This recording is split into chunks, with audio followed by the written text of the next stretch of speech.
오늘 우리에게 주신 하나님의 말씀은 민수기 14장 26절에서 38절까지 말씀입니다.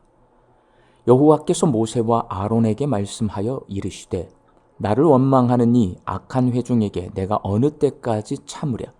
이스라엘 자손이 나를 향하여 원망하는 바 그 원망하는 말을 내가 들었노라. 그들에게 이르기를 여호와의 말씀에 내 삶을 두고 맹세하노라. 너희 말이 내 귀에 들린 대로 내가 너희에게 행하리니 너희 시체가 이 광야에 엎드러질 것이라. 너희 중에서 20세 이상으로서 계수된 자 곧 나를 원망한 자 전부가 여분네의 아들 갈렙과 눈의 아들 여호수아 외에는 내가 맹세하여 너희에게 살게 하리라 한 땅에 결단코 들어가지 못하리라. 너희가 사로잡히겠다고 말하던 너희의 유아들은 내가 인도하여 드리리니 그들은 너희가 싫어하던 땅을 보려니와 너희의 시체는 이 광야에 엎드려질 것이요 너희의 자녀들은 너희 반역한 죄를 지고 너희의 시체가 광야에서 소멸되기까지 40년을 광야에서 방황하는 자가 되리라. 너희는 그 땅을 정탐한 날 수인 40일의 하루를 1년으로 쳐서 그 40년간 너희의 죄악을 담당할지니 너희는 그제서야 내가 싫어하면 어떻게 되는지를 알리라 하셨다 하라. 나 여호와가 말하였거니와 모여 나를 거역하는 이 악한 온 회중에게 내가 반드시 이같이 행하리니 그들이 이 광야에서 소멸되어 거기서 죽으리라. 모세의 보냄을 받고 땅을 정탐하고 돌아와서 그 땅을 악평하여 온 회중이 모세를 원망하게 한 사람 곧 그 땅에 대하여 악평한 자들은 여호와 앞에서 재앙으로 죽었고 그 땅을 정탐하러 갔던 사람들 중에서 오직 눈의 아들 여호수아와 여분네의 아들 갈렙은 생존하니라. 아멘. 하나님은 하나님을 신뢰하지 않고 하나님을 멸시하고 모욕한 이스라엘 백성을 전염병으로 진멸시키려고 하셨습니다.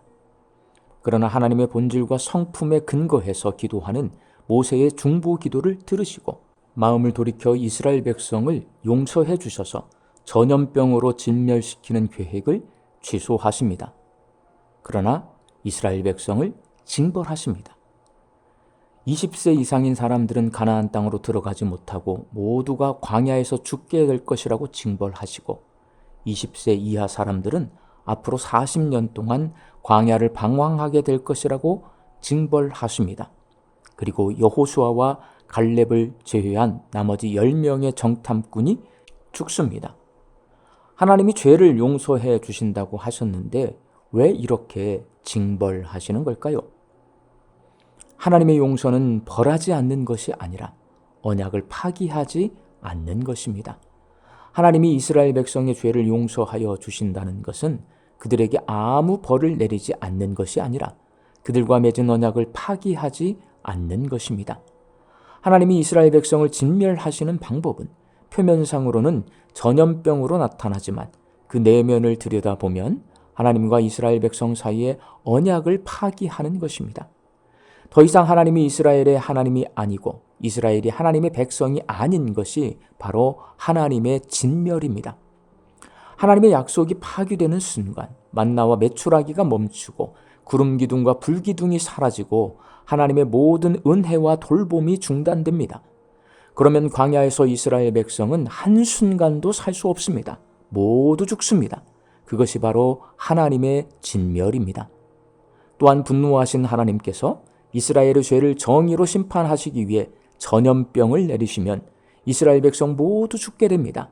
이 또한 하나님의 진멸입니다. 하나님의 용서는 하나님을 멸시하는 죄를 지은 이스라엘 백성을 향한 진노를 가라앉히시고 그들과의 약속을 파기하지 않고 그들을 진멸하지 않기로 마음을 돌이키신 것입니다. 전염병으로 진멸시키지 않으시고 징벌을 감량해서 훈육하기로 마음을 돌이키신 것입니다.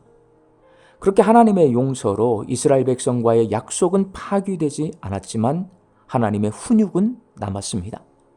가나안 땅을 눈앞에 두고 있지만 다시 광야로 돌아가서 40년을 살아야 합니다. 그 사이 20세 이상의 이스라엘 백성은 모두 광야에서 죽게 될 것입니다. 부모의 죄로 인해 20세 이하인 그들의 자녀들까지도 40년 동안 광야를 방황해야 합니다. 잘못한 내가 벌받는 것은 얼마든지 감내할 수 있습니다. 그런데 나 때문에 내 자식이 벌을 받는 것은 정말 괴로운 일입니다. 이스라엘 백성이 40년 동안 광야를 방황하다 보면 이런 문제가 생겨날 겁니다. 광야에서 아이들이 태어나게 될 텐데 광야 생활 10년 만에 태어난 아이라면 앞으로 30년을 광야에서 살아야 합니다. 내가 태어나 보니 광야입니다. 그래서 원래 그렇게 광야에서 사는 줄 알았습니다. 그러나 나중에 철이 들어서 알고 보니 누구 때문에 자기가 광야를 헤매며 살고 있는 겁니까? 바로 자기 부모 때문에 그렇게 살고 있는 것을 알게 됩니다. 자기 부모가 하나님을 불신하고 하나님을 원망하다가 가나안 땅에 들어가지 못하고 광야에서 살고 있는 것을 깨닫게 됩니다. 모세의 중보기도 덕택에 하나님께 용서를 받았지만 이스라엘 백성은 광야에서 40년을 살면서 하나님을 신뢰하지 못하고 자녀들 보기에 부끄러운 인생을 산 것을 자책하면서 훈육을 받았습니다. 사랑하는 광주 양림교회 성도 여러분, 우리가 용서를 생각하면 여호와께서 말씀하시되 오라 우리가 서로 변론하자 너희의 죄가 주홍 같을지라도 눈과 같이 희어질 것이요 진흥같이 붉을지라도 양털같이 희게 되리라는 이사야서 1장 18절 말씀이 생각납니다. 하나님은 우리가 지은 모든 죄를 눈과 같이 희고 양털같이 희게 용서해 주십니다. 그러나 하나님의 용서가 구원 약속에 관한 것임을 기억해야 합니다. 예수님을 구세주로 믿으면 우리의 모든 죄를 깨끗하게 용서해 주시고 구원에 이르게 해 주시겠다는 그 약속을 파기하지 않고 유지해 주실 것입니다. 그렇지만 훈육은 남습니다. 우리가 죄 짓는 습관에서 벗어날 수 있도록 죄가 얼마나 더럽고 무서운 것인가를 잊지 않고 기억하며 죄를 멀리할 수 있도록 훈육하십니다. 그러니 신앙생활 할 때에 우리는 정신을 바짝 차려야 합니다. 나는 예수 믿고 모든 죄를 사함받았으니 모든 것이 다 이루어진 것처럼 내 마음대로 살면 안 됩니다. 하나님을 주인으로 모시고 주인이신 하나님 말씀 앞에 나를 쳐서 복종시키며 거룩한 하나님 나라 백성으로 살아야 합니다.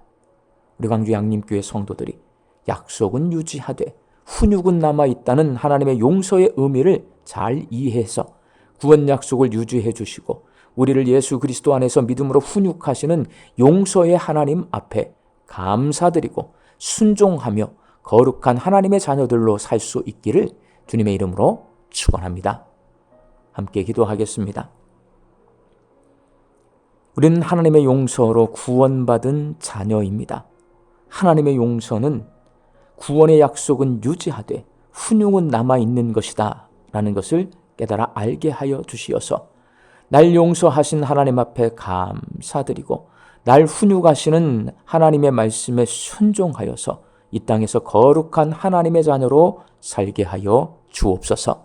말씀 듣고 세상을 향해 나아갑니다.